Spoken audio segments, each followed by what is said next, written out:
exaltarei. Glorioso és, santo és, Deus de amor sem fim. Minha vida é para ti, te adorarei. Para sempre exaltarei.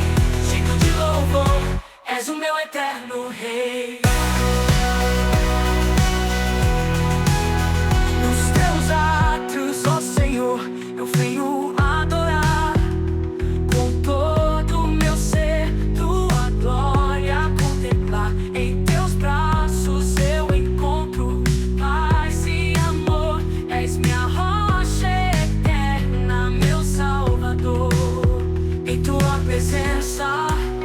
Eu me rendo a ti, minha vida te entrego, tu és tudo para mim. Em todo o tempo eu te louvarei, tua majestade para sempre exaltarei. Glorioso és, santo és, Deus de amor sem fim. Minha vida é para ti,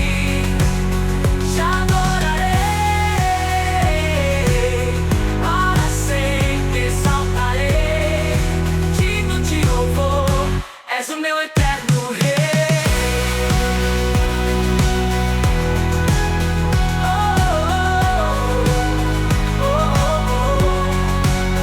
Glorioso és, santo és, Deus de amor sem fim. Minha vida é para ti, te adorarei, para sempre exaltarei. Digno de louvor, és o meu eterno Rei.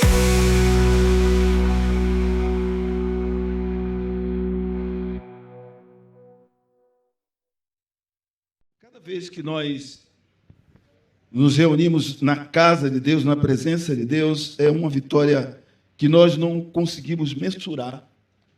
Por quê? Porque existe o nosso adversário, né? E ele é inerente da função dele se opor a tudo que se chama Deus.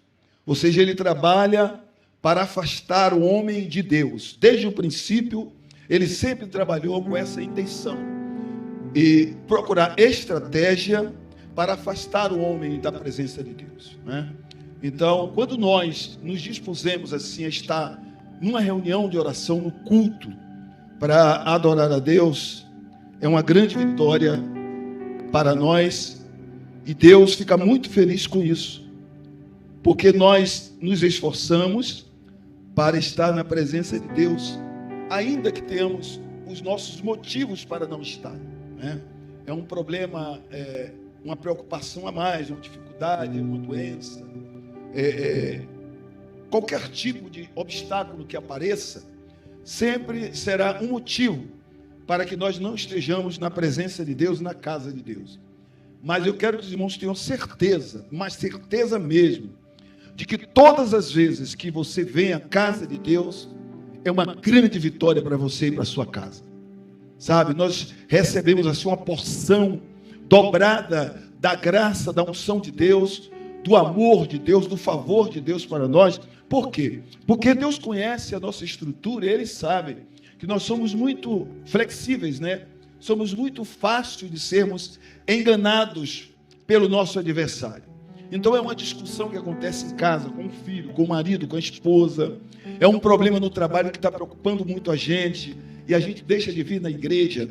É um cansaço físico que bateu assim, sabe, do decorrer da semana, de muito trabalho. E é motivo realmente para você parar e descansar. Principalmente as pessoas que trabalham durante toda a semana, inclusive sábado, né? Domingo está quebrado, domingo está cansado. Tem os afazeres domésticos, é muito compreensível isso mesmo, né? E tem dias que vocês, eu trabalho muito em casa, a minha esposa me coloca para fazer muitas coisas em casa mesmo. Eu fico cansado, mas eu sou aposentado, né? Eu posso adiar o que ela... Agora com o neto, ela vai para a casa do neto e me deixa tudo lá para eu fazer. A desculpa é o neto. Mas a única coisa que eu não faço, ela sabe. Que ela tem que correr para fazer, que é comida. Mas o resto eu faço tudo. passo a minha roupa, passo a roupa dela, deixo tudo cheiroso, tudo arrumado. Toalha de banho, tudo dobrado, lençol dobrado, tudo passando. Coisa que ela nem passa, eu passo. Toalha de banho, ela lava, dobra, tchum, eu pego e passo. Ó, passo toalha de banho, passo lençol. Eu faço tudo isso. Só não faço fazer comida, porque isso aí não está no meu DNA, não. Mas são motivos que a gente compreende mesmo, porque não é fácil. Porém, Deus espera da nossa parte esforço. Por quê? Porque se hoje eu fico, domingo que vem eu não estarei descansado como hoje, ou como ontem. Estarei também cansado por conta do decorrer da semana. E é mais um motivo para que eu possa parar também. Daqui a pouco eu vou me acostumando. E aí vai passar a fazer como alguns que agora estão congregando em suas próprias casas, diante da televisão, assistindo culto pelo celular ou pela televisão. Nós sabemos que depois desse período pandêmico aí, as igrejas andam vazias, né? Por conta exatamente desse tipo de acomodação. Tem pastores aí que ele parou, não está fazendo culto mais gravado, ao vivo, porque ele me disse que, quer dizer, os dois, lá no Paranoá e aqui também, me disse que o pessoal não estava indo mais para a igreja. Mas nós estamos no Evolução agora, 2025, nós estamos em busca de uma renovação espiritual para nossas vidas. Nós estamos em busca de um avivamento espiritual para nossas vidas. Deus tem falado muito comigo que a igreja, ela deve buscar o avivamento. De que maneira? Olhando para dentro de si mesmo. Eu tenho que buscar esse avivamento na minha vida, olhando para dentro de mim. Por quê? Porque o avivamento, ele não está fora de mim. O avivamento não está na parte exterior do meu corpo. O avivamento está dentro de mim. O avivamento tem nome. Quem é que nos aviva, que nos motiva, que nos desperta, que nos sustenta, que nos dá vitória? É o Espírito Santo de Deus. E o Espírito Santo de Deus, ele não está fora de nós, ele está dentro de nós.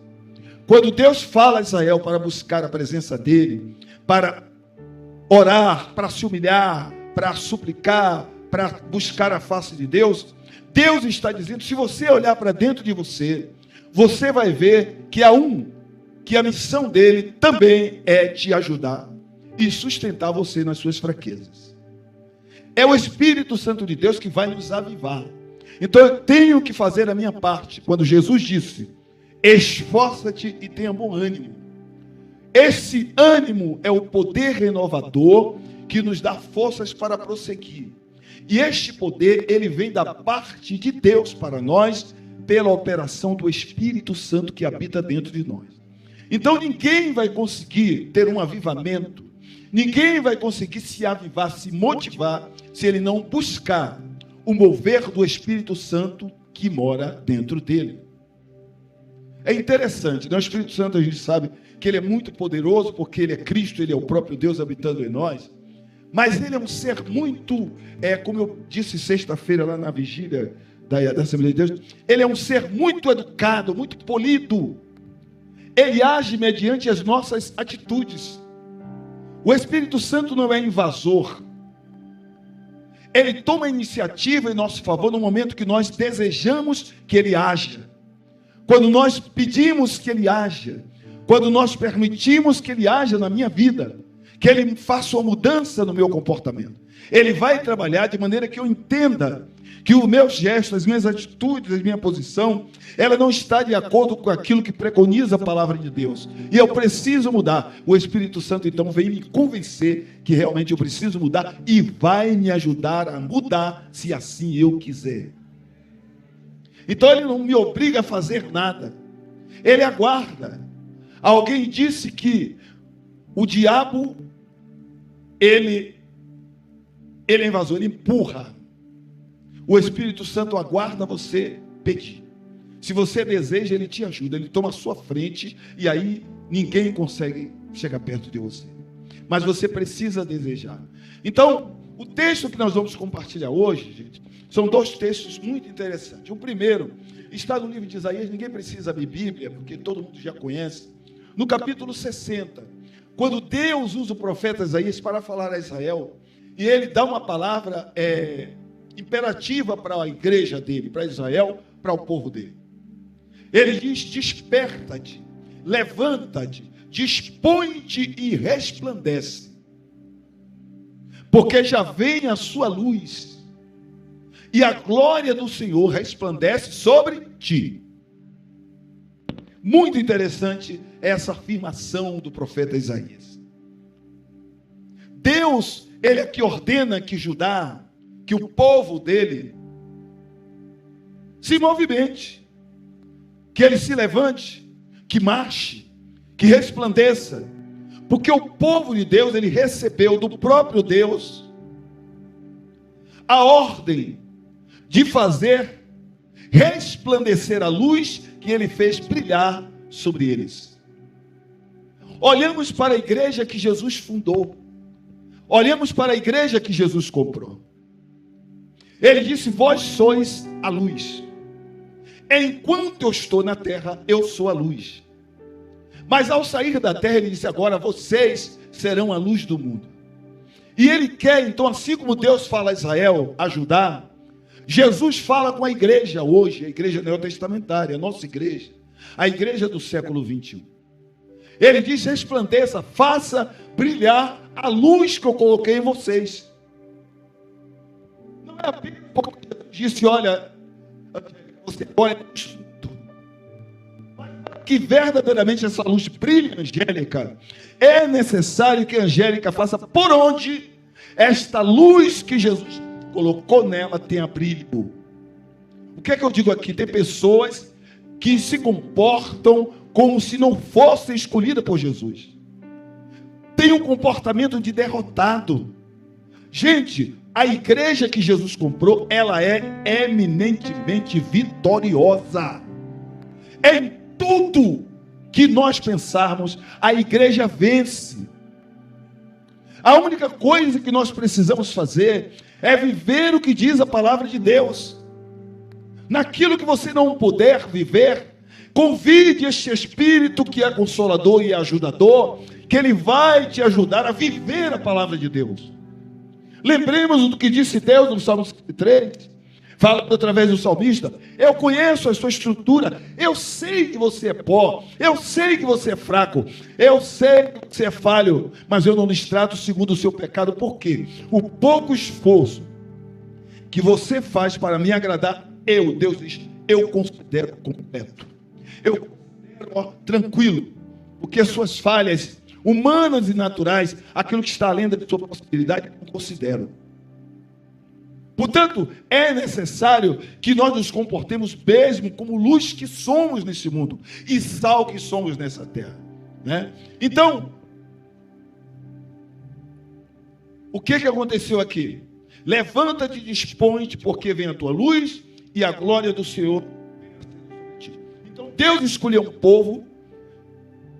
Este povo é semelhante à igreja de hoje, um povo que deu trabalho a ele, um povo que era preguiçoso, acomodado, sempre desejou as benécias de Deus, as bênçãos de Deus, e sempre procurou, dentro da medida do possível, desobedecê-lo. Hoje não é diferente, e Deus continua falando com o seu povo: levanta-te, resplandece, porque a sua luz está vindo, vai descer sobre você a glória do Senhor.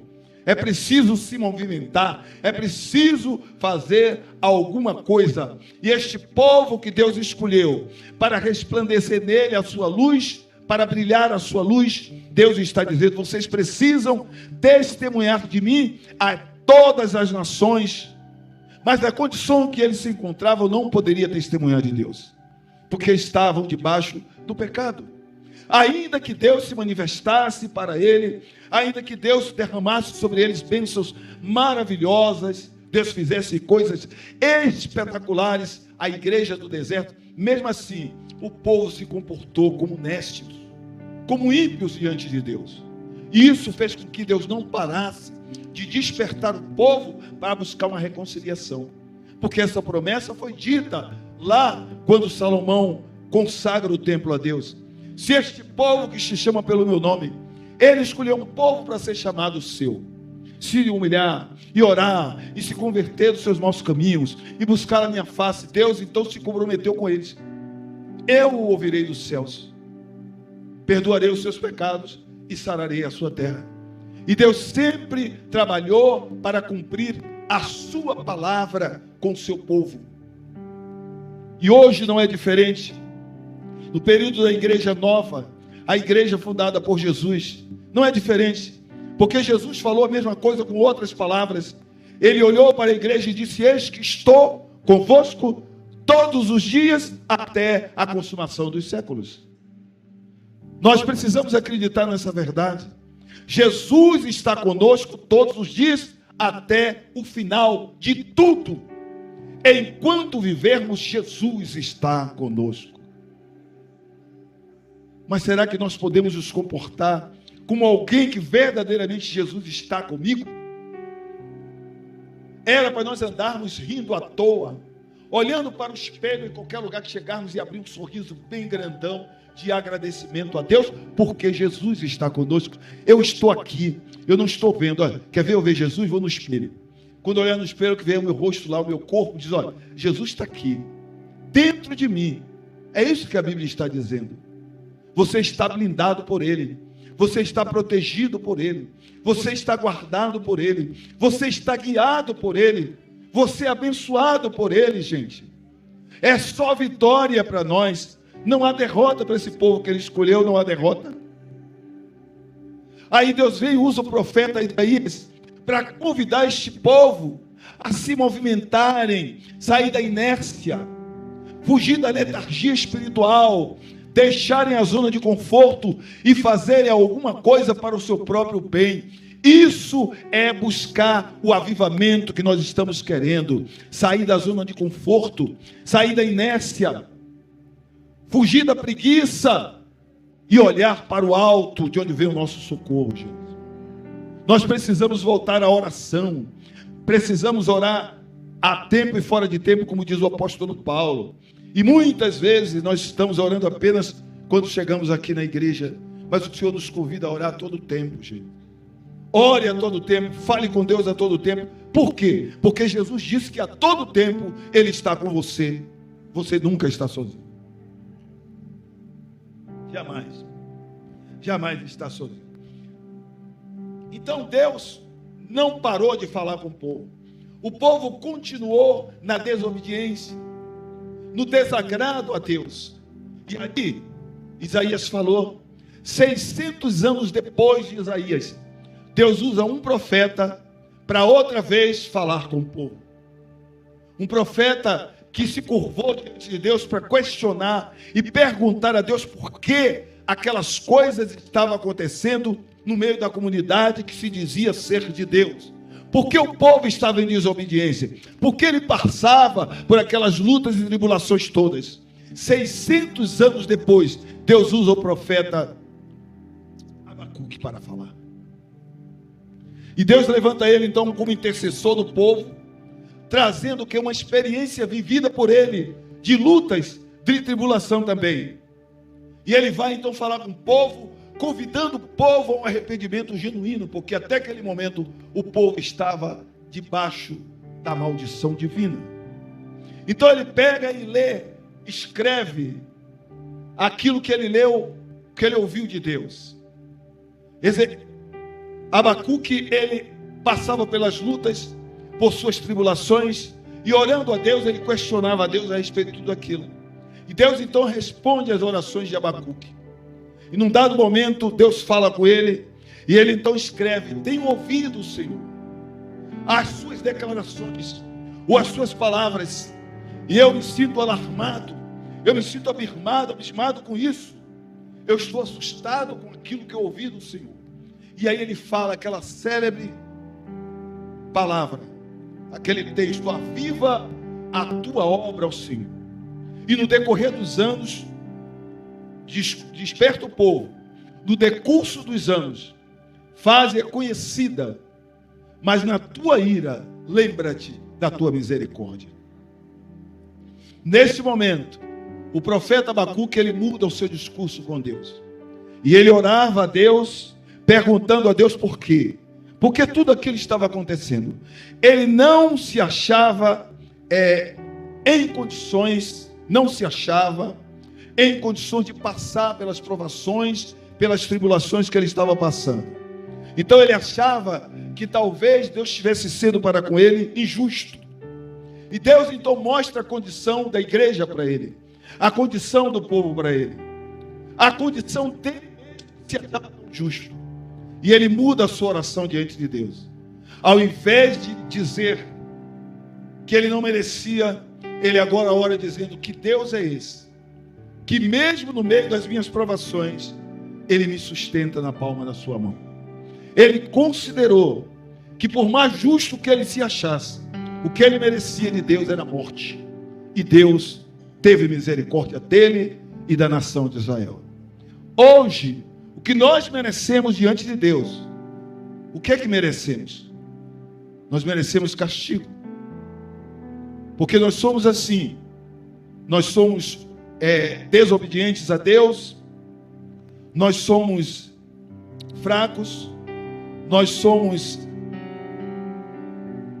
Nós decepcionamos a Deus, porque Deus espera mais de nós.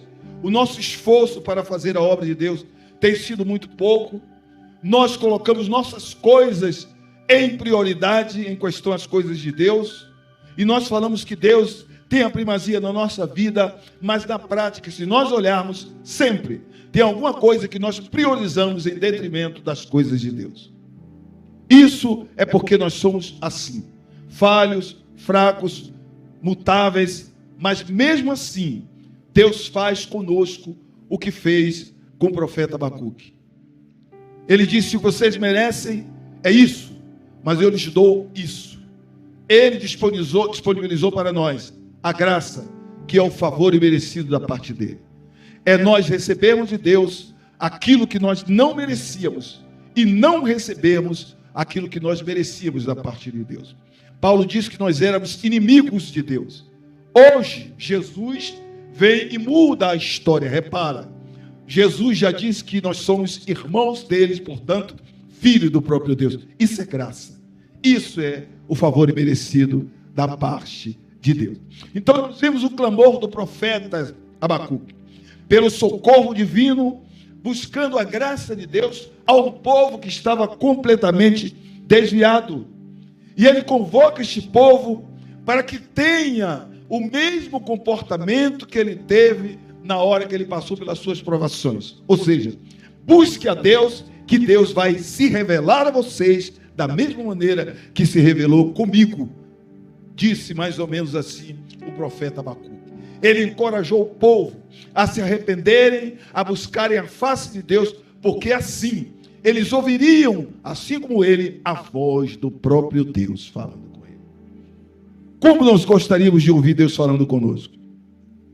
Então esse povo passou por 2 governos terríveis, 2 homens que governaram Judá e foram perversos, o rei Manassés e Amon. Aí Deus levanta ao trono um homem temente e piedoso, um homem que tinha o temor de Deus, um homem totalmente convertido. Olha a misericórdia de Deus para com o povo. Dizem que cada povo tem o governo que merece. É assim que dizem. Quando Manassés e Amon governaram, foi uma bagunça geral. Eles não eram tementes a Deus, e o povo se voltou a adorar deuses estranhos mesmo. Deus, em busca de trazer o povo para ele, levantou um homem temente a ele lá. Então Deus levantou o rei Josias. E como foi um homem que Deus colocou ali, um dos primeiros atos deste rei foi trazer o povo outra vez à verdadeira adoração. Ele pregava uma palavra de arrependimento ao povo. Como foi Deus que implantou ele lá, nós podemos dizer que o Espírito Santo de Deus já agia no meio do povo através da instrumentalidade do rei Josias. Se Deus colocou Josias lá, colocou com um objetivo de mudar, de transformar a vida de Israel e Judá. Então ali começou um avivamento espiritual no meio daquele povo, através daquele rei. E como alguém pode perguntar, Como começa um avivamento, pastor? Eu quero ter esse avivamento. Então o avivamento, ele começa de dentro para fora, como eu falei. Qual as marcas de um avivamento? As marcas de um verdadeiro avivamento começa com a oração. Toda pessoa que gosta de orar, tem o hábito de orar, essa pessoa espiritualmente é forte. Não se curva diante de qualquer coisa. A pessoa que ora tem intimidade com Deus. Ela sabe onde encontrar Deus. Ela confia em Deus. Porque a oração, ela derruba o jugo. Ela quebra os muros. Ela destranca os ferrolhos. A oração constrói pontes e não muros. Quanto mais nós oramos, mais perto de Deus nós estamos. Ainda que seja para orar e chorar, ainda que seja para orar e se lamentar, ainda que seja para orar e dizer a Deus: Senhor, eu sou infiel a Ti, eu sou fraco, eu sou negligente. Você sabe o que Deus vai dizer? Vai bater palmas para você pela sua sinceridade e vai restaurar você. Você vai sair diante dele fortalecido no Senhor, porque Deus está vendo verdade nas suas palavras. Então aí está o começo de um princípio, de um avivamento genuíno. É através da oração. Pode olhar, a igreja que ora é uma igreja vitoriosa. Uma família que ora é uma família vitoriosa. Por quê? Porque Deus está presente no centro dessa família. O avivamento, ele pode transformar vidas. Por quê? Porque o avivamento que vem através da oração, ele nos submete ao Evangelho. E o Evangelho, nós sabemos que é o poder de Deus que transforma a vida de todo aquele que crê. Todas as pessoas que experimentam o Evangelho genuíno, como disse Jesus, eles têm prazer em orar. Essas pessoas estão inseridas no Salmo 1, quando está escrito que Deus fica muito feliz com o homem, com a mulher, com a pessoa que não se detém no caminho dos pecadores, não se assenta na roda dos escarnecedores. Essa pessoa tem um prazer. E ele diz que o prazer dessa pessoa é meditar na palavra de Deus de dia e de noite.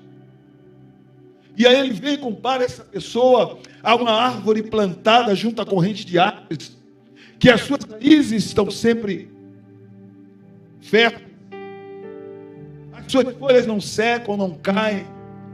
E aí diz que tudo quanto essa pessoa fizer vai prosperar. Isso é uma pessoa que está sendo renovada por Deus, que tem buscado a renovação todos os dias. Que árvore é essa? Ele aponta para o homem. O próprio Cristo lá em João 15 diz: eu sou a verdadeira árvore, a videira verdadeira. Ele nos compara também a uma árvore. E ele diz que nós somos o galho dele, que é a árvore. Nós estamos enxertados nele. E porque estamos enxertados nele, aí cumpre-se o que Maria leu hoje aqui. Eu escolhi a vós outros, para que vai dê fruto. Toda árvore que estiver em mim que não der fruto, ela será cortada. Porque nós estamos em Cristo. Nós estamos prontos para dar frutos para a glória dele. Quando a igreja se dispõe a orar, a fazer vigílias, a se humilhar, a confessar os seus pecados diante de Deus, a buscar reconciliação entre os irmãos, buscar uma ligação, uma interlocução pessoal mais humana, mais respeitável, com mais consideração uns pelos outros, nesta igreja está havendo um avivamento espiritual. Porque não há acusações, não há ofensas, não há apontamentos, não há ninguém querendo ser melhor do que o outro, considerando-se melhor do que o outro. Porque aí, nessa igreja, uma igreja da unidade, uma igreja da comunhão, aí há um avivamento espiritual. Aí a unidade, aí o corpo de Cristo vivo mesmo. Mas o que aconteceu com Israel? Judá, depois que morreu o rei Joabe, o rei Josias, o povo infelizmente se voltou outra vez ao pecado, a adorar outros deuses, voltou a praticar injustiça social, voltou a viver no meio da corrupção, se afastaram da verdadeira adoração. Esse povo não estava firmado em Deus. Eles estavam vivendo apenas de emoção, por aquilo que estava sendo levado. Mas a igreja de Cristo, ela não vive por vistas, ela vive por fé. Ainda que Deus tire um rei do nosso meio, um pastor do nosso meio, o guia, ele vai continuar tendo uma igreja santa, uma igreja purificada, uma igreja santificada, porque essa igreja ela é guiada pelo Espírito Santo de Deus. O povo sabe a quem serve. O povo serve não a homens, mas a Deus. O povo tem segurança daquilo que fez. Então Abacuque concluiu a nação a fazer exatamente isso, a buscar a face de Deus e se afastarem da corrupção que estava levando eles ao castigo do próprio Deus. Então Abacuque, ele era assim como nós, um homem também cheio de dúvidas, né? Mas ele decidiu submeter-se à vontade de Deus. Todos nós temos nossas dúvidas, nossos questionamentos. Mas o caminho da nossa vitória está na obediência a Deus. Nós precisamos olhar para a palavra de Deus e vivê-la intensamente. E vivê-la intensamente. Então, ele buscou em Deus esperança, consolo e transmitiu àquele povo que estava sob o seu comando lá. A igreja de hoje, gente, também é uma igreja que está passando por, infelizmente, os momentos que passaram a igreja do tempo de Abacuque. A letargia espiritual tem tomado conta de muitos, a preguiça, a frieza espiritual, o desânimo por conta exatamente das lutas, dos afazeres e dos nossos problemas diários. Mas Deus está querendo que nós não olhemos para essas coisas. Tudo isso faz parte da vida de qualquer ser humano. Observe que nós somos escolhidos por Jesus para viver um tempo diferente, para termos um comportamento diferente. O que é isso? Diante de toda essa dificuldade que o mundo está, a igreja de Cristo, ela é sustentada por Ele. Então, nós seremos atingidos, aspas, até a página 6. Por quê? Porque tudo que acontecer em nossa volta, em nossa vida, não será jamais motivo para nós desfalecermos na nossa caminhada. Por quê? Porque nós somos guiados por Ele. Ele nos escolheu. Enquanto o mundo está se jogando por aí, está se acabando, o povo está desesperançoso com o governo, com o terremoto, com a tempestade, com tudo. Este povo que Jesus escolheu, que disse, foi lido hoje, não foste vós que escolhestes a mim, pelo contrário, eu que escolhi a vós outros, este povo que forma a igreja, a eclésia dele, este povo é guardado por ele. Então, não desespere, não fique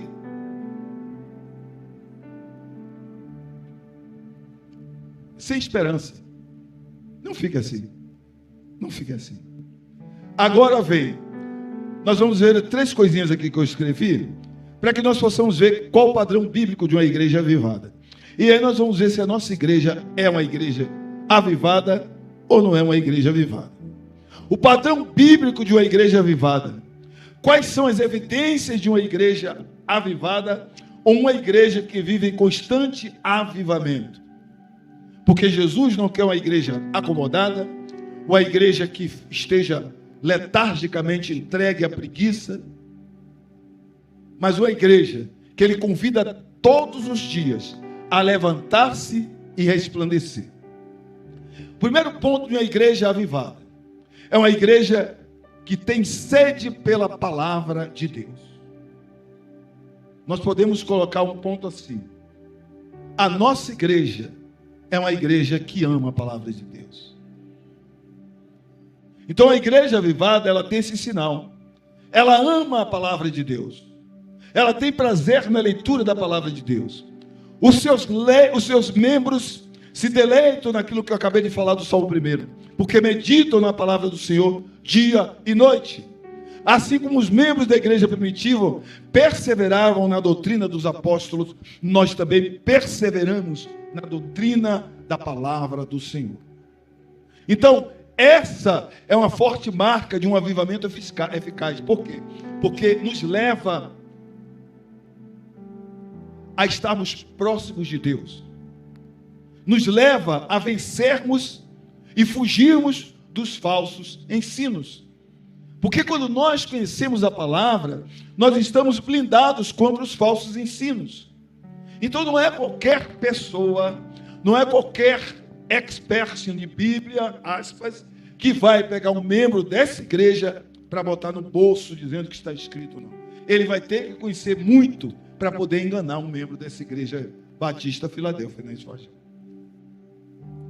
Então, a igreja perdida dos conceitos de avivamento, o que é que ela faz? Elas menosprezam, não valorizam o exame e a pregação da palavra de Deus. Tem alguns lugares aí que a palavra de Deus ela ficou em segundo plano. Não valoriza a palavra de Deus. Então, tem muita coisa, menos a instrução da palavra de Deus. Tem muito amém, muito aleluia. Mas o que é que saiu dali? Saiu mesmo a palavra de Deus ou saiu uma palavra de homens? Porque a palavra de Deus, ela nos confronta. A palavra de Deus, ela nos tira da zona de conforto. A palavra de Deus nos leva a examinarmos o nosso comportamento e nos convida a uma mudança, a buscar um avivamento espiritual. Uma igreja avivada, no seu segundo ponto, ela tem como prioridade a oração, gente. Essa aqui é uma igreja que ora. Essa igreja é a igreja que busca a face de Deus. Nós temos aqui um pronto-socorro chamado Ciclo de Oração, dirigido pela missionária Francisca. Gente, parece que tem um médico sempre 24 horas de plantão lá, no ciclo de oração dessa igreja. Tem uma equipe de médico, de enfermeiro, cirurgião, tem tudo lá. E quando nós clamamos no ciclo de oração, pá, aperta o dedo, aperta o play, pronto. Quando um bota, aí vem lá aparecendo um formigueiro. É todo mundo entrando para orar, abençoando e levantando aquele sinal de oração. Quando é daqui um pouco, a resposta aparece. O irmão da Nath estava internado, entubado lá na Bahia. E aí colocaram o nome dele aqui. Pronto. Quando foi anteontem, ela colocou. Ele já recebeu alta, já foi até para casa, né? Recebeu alta. E assim vai Deus agindo e trabalhando, e Deus vai entrando em ação, por quê? Porque nós gostamos de orar e Deus se agrada com isso. Então eu convido os irmãos, qualquer problema que houver com você, vai para o ciclo de oração, que ali é a UPA da Igreja Batista do Vajão. Tem notícia do seu sobrinho, né? Tem notícia do seu sobrinho da Bahia? Tem? Como é que ele está? Deu uma melhorada, mas vai melhorar em nome de Jesus. Porque vocês estão orando, porque tem muita gente orando, e Deus vai libertar aquele rapaz. Deus vai tirar ele da boca da morte em nome de Jesus. Porque esse caminho é caminho de morte, nós sabemos disso.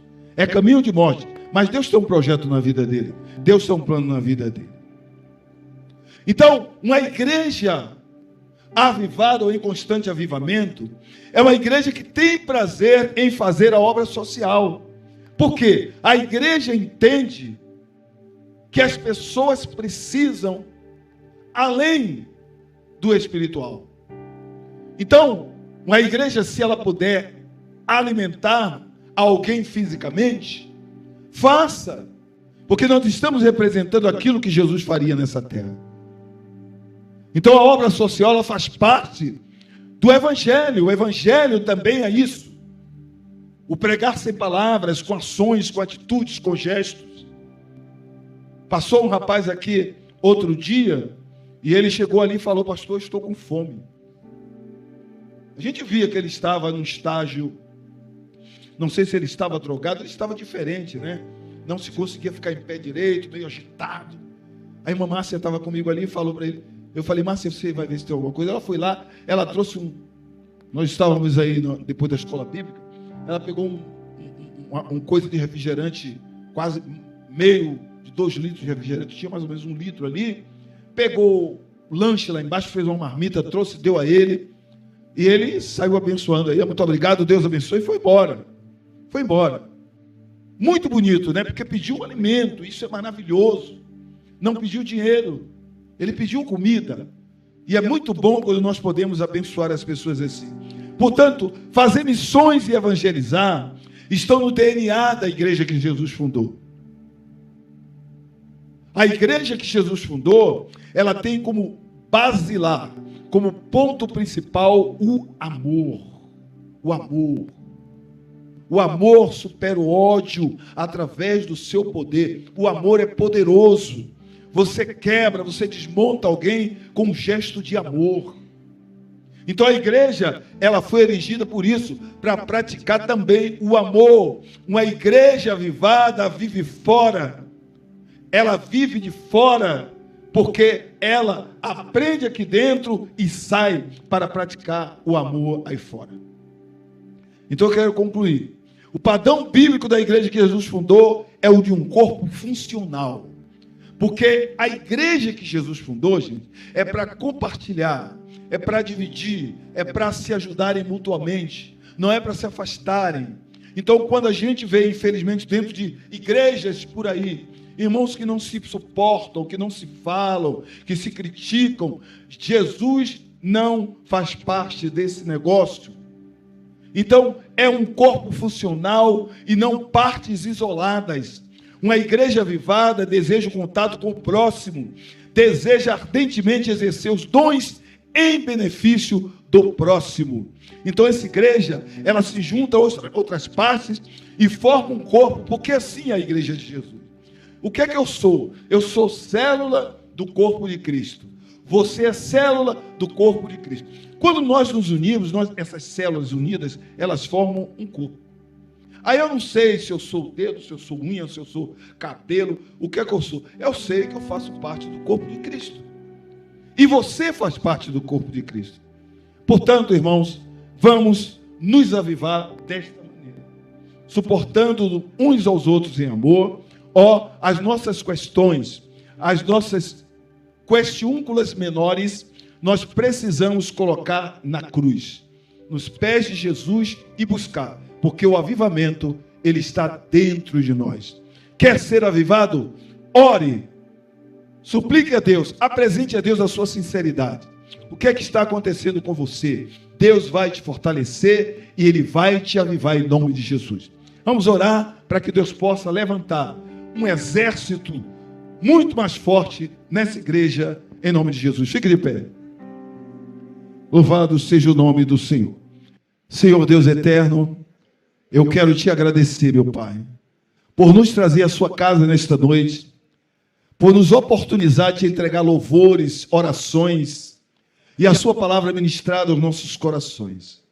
Nos fortaleça, meu Deus, no decorrer dessa semana.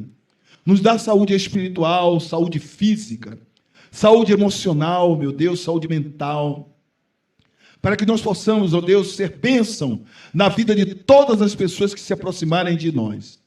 Abençoa cada um dos seus filhos aqui no seu trabalho, nas escolas, na faculdade, meu Deus. Me abençoe na minha caminhada, meu Deus, abençoe as nossas famílias. Eu quero te entregar, Deus, neste momento, Pai, aqueles documentos que eu entreguei lá no Ministério da Marinha, quinta-feira, sexta-feira, que estão indo para o Rio de Janeiro. Senhor, tu sabes o que o cirurgião falou para mim. Ele disse do risco que eu corro de ficar cego, Pai. O Senhor escutou ele falar. O Senhor disse, meu Deus, que a minha situação pode ser que não consiga mais dar jeito mesmo com cirurgia. Mas tu és o nosso Deus. Tu és o grande cirurgião, Pai. Esse buraco ocular, Senhor, tu podes, meu Deus, fazer com que ele seja parado, com que não evolua, meu Deus, para uma cegueira, meu Pai. E o Senhor dá ordem, meu Deus, a alguém que examinar esses documentos lá no Rio de Janeiro, para que ele determine, ó Pai, a liberação da minha cirurgia, Pai amado. E quando eu voltar, volte para fazer a cirurgia, porque neste mesmo lugar que nós temos orado ao Senhor, suplicado o milagre, eu quero te aplaudir aqui com a igreja. Eu quero te aplaudir com a igreja. A nossa vitória, porque a minha vitória é a vitória da sua igreja, Deus, em nome de Jesus de Nazaré, Pai. É assim que eu oro ao Senhor, te pedindo, meu Deus, que o Senhor dê ordem, meu Senhor, dá ordem, Pai, para a glória do teu santo nome. Louvado seja Deus. Que a graça do Senhor Jesus, o amor de Deus, o nosso Pai, a comunhão e a consolação do Espírito Santo do Senhor, esteja conosco agora e para todos sempre. Tenham todos nós uma semana abençoada e maravilhosa, em nome de Jesus.